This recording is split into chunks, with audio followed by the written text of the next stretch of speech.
Iya. Baiknya Bapak ini duduknya pindah ke belakang aja. Oh iya. Supaya dekat dengan saya, mudah saya awasi. Pak, mari saya bantu.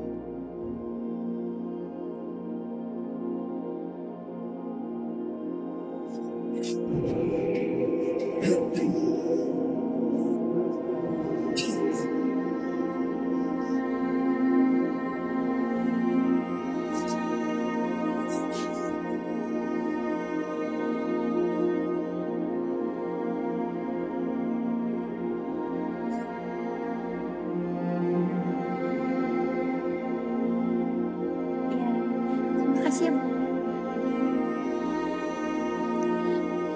Buka mata, buka mata. Ya, benar.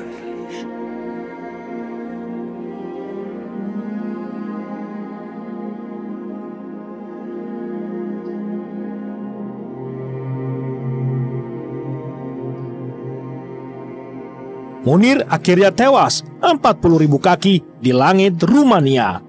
Saat itu sekitar pukul 8:10 waktu setempat atau 2 jam sebelum mendarat di Bandara Schiphol, Amsterdam. Di manakah Munir diracun? Tidak ada yang tahu pasti kecuali si pelaku pembunuhan. Bisa saat penerbangan Jakarta Changi, bisa pula saat penerbangan Changi Schiphol. Racun arsen bekerja 9 jam. Penerbangan dari Changi menuju Schiphol adalah 12 jam. Munir meninggal 2 jam sebelum mendarat. Ini artinya bisa jadi racun arsen masuk ke tubuh Munir sejak terbang dari Changi, alias setelah ngopi bareng Polikarpus. Saat pesawat GA974 mendarat di Schiphol, penumpang tidak diperbolehkan turun. Begitulah prosedur otoritas bandara saat ada penumpang meninggal di dalam pesawat. Setelah menjalani pemeriksaan selama 20 menit, baru penumpang diizinkan turun.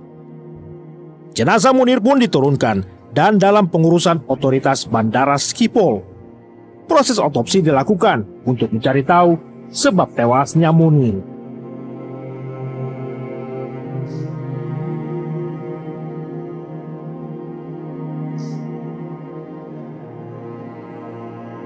Pada 12 September 2004, jenazah Munir dimakamkan di kota kelahirannya, Batu, Jawa Timur.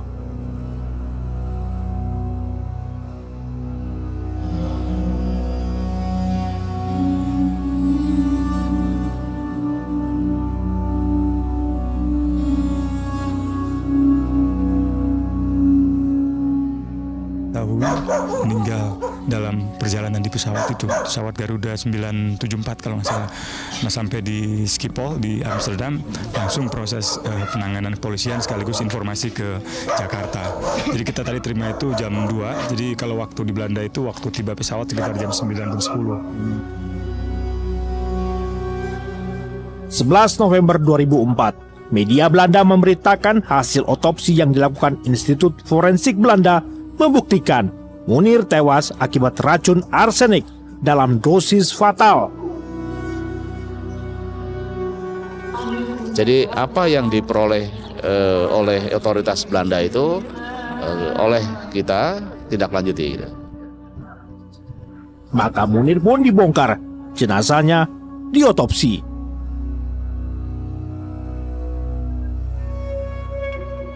Adakah konspirasi elit di balik kematian Munir? Siapa sajakah yang terlibat? Dan siapa Munir? Yang berebut kuasa, mereka menenteng senjata, mereka menembak rakyat, tapi kemudian bersembunyi di balik ketek kekuasaan.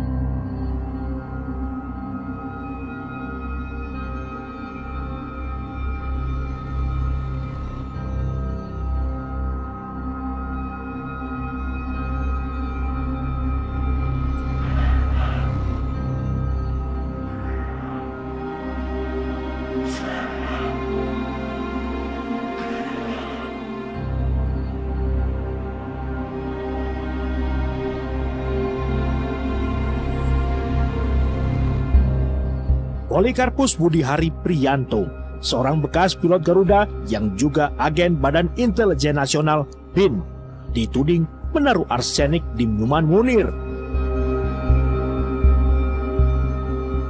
Serangkaian persidangan digelar. Sejumlah fakta terkuak di persidangan. Pembunuhan Munir terbukti terencana dan Polikarpus terbukti memalsukan surat tugas sehingga bisa berada dalam satu penerbangan dengan Munir dari Jakarta menuju Changi. 12 Desember 2005, pengadilan menjatuhkan vonis 14 tahun penjara kepada Polikarpus Budihari Priyanto.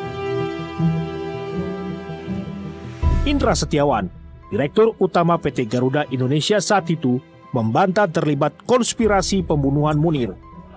Indra membuat surat tugas untuk Polikarpus setelah menerima surat resmi dari Badan Intelijen Negara. Namun, Indra mengaku tidak tahu apakah surat resmi dari BIN yang diterimanya pada Juni atau Juli 2004 itu bagian dari rencana pembunuhan atau tidak. Pengadilan memvonis Indra Setiawan dengan hukuman 1 tahun penjara. Mantan Deputi 5 BIN Mukhdi Prawiro Pranjono juga diadili. Namun, 31 Desember 2008, Majelis Hakim Pengadilan Negeri Jakarta Selatan membebaskan Mukhdi.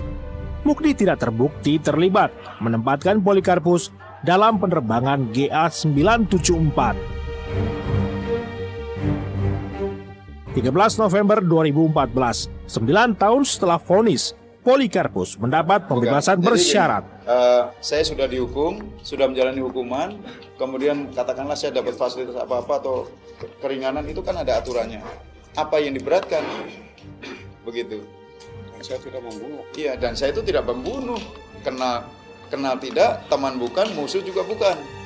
Tidak ada sangkut paut, bisnis juga enggak. Dan 29 Agustus 2018, Poli resmi berstatus bebas murni.